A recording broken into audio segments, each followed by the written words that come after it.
नमस्कार साथियों, आज के इस वीडियो में हम आपको करवा चौथ व्रत की कथा सुनाने वाले हैं। बहुत समय पहले की बात है, एक साहूकार के 7 बेटे और उनकी एक बहन करवा थी। सभी सातों भाई अपनी बहन से बहुत प्यार करते थे, यहाँ तक कि वे पहले उसे खाना खिलाते और बाद में स्वयं खाते थे। एक बार उनकी बहन ससुराल से मायके आई हुई थी। शाम को भाई जब अपना व्यवसाय बंद कर घर आए तो देखा उनकी बहन बहुत व्याकुल थी। सभी भाई खाना खाने बैठे और अपनी बहन से भी खाने का आग्रह करने लगे, लेकिन बहन ने बताया कि उसका आज करवा चौथ का निर्जल व्रत है और वह खाना सिर्फ चंद्रमा को देखकर उसे अर्घ्य देकर ही खा सकती है। चूंकि चंद्रमा अभी तक नहीं निकला है, इसलिए वह भूख प्यास से व्याकुल हो उठी है। सबसे छोटे भाई को अपनी बहन की हालत देखी नहीं जाती और वह दूर पीपल के पेड़ पर एक दीपक जलाकर चलनी की ओट में रख देता है। दूर से देखने पर वह ऐसा प्रतीत होता है कि जैसे चतुर्थी का चांद उदित हो रहा हो।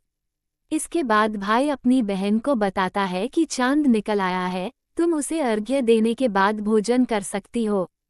बहन खुशी के मारे सीढ़ियों पर चढ़कर चांद को देखती है, उसे अर्घ्य देकर खाना खाने बैठ जाती है। वो पहला टुकड़ा मुंह में डालती है तो उसे छींक आ जाती है। दूसरा टुकड़ा डालती है तो उसमें बाल निकल आता है और जैसे ही तीसरा टुकड़ा मुंह में डालने की कोशिश करती है तो उसके पति की मृत्यु का समाचार उसे मिलता है। वह बौखला जाती है। उसकी भाभी उसे सच्चाई से अवगत कराती है कि उसके साथ ऐसा क्यों हुआ। करवा चौथ का व्रत गलत तरीके से टूटने के कारण देवता उससे नाराज हो गए हैं और उन्होंने ऐसा किया है।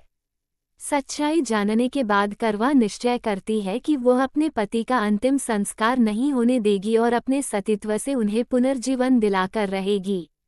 वह पूरे 1 साल तक अपने पति के शव के पास बैठी रहती है, उसकी देखभाल करती है। उसके ऊपर उगने वाली सुईनुमा घास को वह एकत्रित करती जाती है। 1 साल बाद फिर करवा चौथ का दिन आता है। उसकी सभी भाभियां करवा चौथ का व्रत रखती हैं। जब भाभियां उससे आशीर्वाद लेने आती हैं तो वह प्रत्येक भाभी से, यम सुई ले लो, पिया सुई दे दो, मुझे भी अपनी जैसी सुहागिन बना दो, ऐसा आग्रह करती है। लेकिन हर बार भाभी उसे अगली भाभी से आग्रह करने का कह चली जाती है। इस प्रकार जब छठे नंबर की भाभी आती है तो करवा उससे भी यही बात दोहराती है। ये भाभी उसे बताती है कि चूंकि सबसे छोटे भाई की वजह से उसका व्रत टूटा था, अतः उसकी पत्नी में ही शक्ति है कि वह तुम्हारे पति को दोबारा जीवित कर सकती है, इसलिए जब वह आए तो तुम उसे पकड़ लेना और जब तक वह तुम्हारे पति को जिंदा न कर दे, उसे नहीं छोड़ना। ऐसा कहकर वह चली जाती है। सबसे अंत में छोटी भाभी आती है। करवा उनसे भी सुहागिन बनने का आग्रह करती है, लेकिन वह टालमटोली करने लगती है। इसे देख करवा उन्हें जोर से पकड़ लेती है और अपने सुहाग को जिंदा करने के लिए कहती है। भाभी उससे छुड़ाने के लिए नोचती है, खसोटती है, लेकिन करवा नहीं छोड़ती है। अंत में उसकी तपस्या को देख भाभी पसीज जाती है और अपनी छोटी अंगुली को चीरकर उसमें से अमृत उसके पति के मुंह में डाल देती है। करवा का पति तुरंत श्री गणेश कहता हुआ उठ बैठता है।